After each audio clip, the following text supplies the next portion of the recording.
कोल्हापूरच्या राजकारणाचं रणांगण तापले. निमित्त आहे गोकुळ दूध संघाची निवडणूक. पण ही निवडणूक आता फक्त दूध उत्पादकांची राहिलेली नाही, तर ती बनली आहे नेत्यांच्या प्रतिष्ठेची आणि अस्तित्वाची लढाई. महायुतीमधील दोस्ती आता कुस्तीत बदलली आहे. आरोप प्रत्यारोपांच्या फैरी झडतायत. इतिहासाची पानं उघडण्याची भाषा होते आणि यातच कार्यकर्त्यांची अस्वस्थता शिगेला पोहोचली आहे. आमदार शिवाजी पाटील यांनी मंत्री हसन मुश्रीफ यांच्यावर भ्रष्टाचाराचे गंभीर आरोप केले. याला उत्तर देताना मुश्रीफांनी पाटलांचा इतिहास काढण्याची धमकी दिली. पण सळसळत्या रक्ताच्या कोल्हापुरी बाण्यानं शिवाजी पाटलांनी थेट आव्हान दिले, काय काढायचे ते काढा, मी तयार आहे. आता प्रश्न असा पडतो की ज्या मुश्रीफांनी पुराव्यासह खंडन करायला हवं होतं, त्यांनी थेट 100 कोटींच्या दाव्याची भाषा का केली? आरोपांपासून पळ काढण्यासाठी हा कायदेशीर पवित्रा आहे का, की गोकुळमधील भ्रष्टाचाराचं गुपित आणखी गडद होत चाललंय?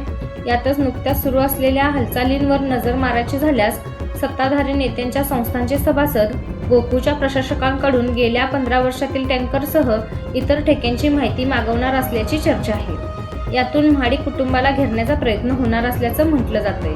तर दुसऱ्या बाजूला गोकुळच्या संचालिका शौमिका महाडिक यांनीही गेल्या 5 वर्षातील माहिती मागवत सत्ताधाऱ्यांच्या चुकांवर बोट ठेवण्यासाठी हालचाली सुरू केल्याचं समजतंय. एकूणच काय तर गोकुळवरून वातावरण आणखी तापले.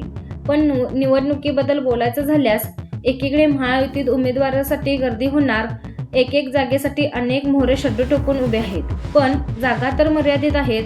दुसरीकडे सतेज पाटलांच्या नेतृत्वाखालील महाविकास आघाडी मात्र शांतपणे पाहत आहे.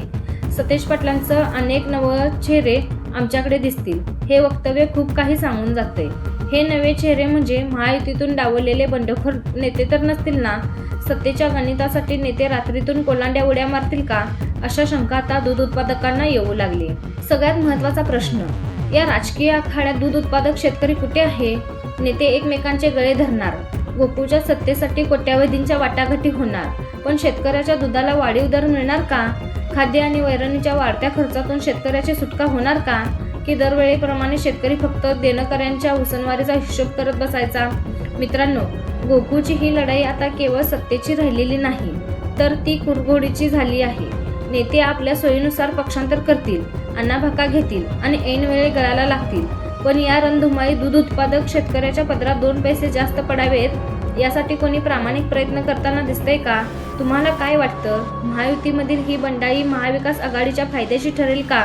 आणि गोकुळच्या सत्तेवर बसल्यावर हे नेते खरोखर शेतकऱ्याचा विचार करतील की फक्त स्वतःच्या राजकारणाची मलाई खातील? तुमची मतं आम्हाला कमेंट्समध्ये नक्की सांगा.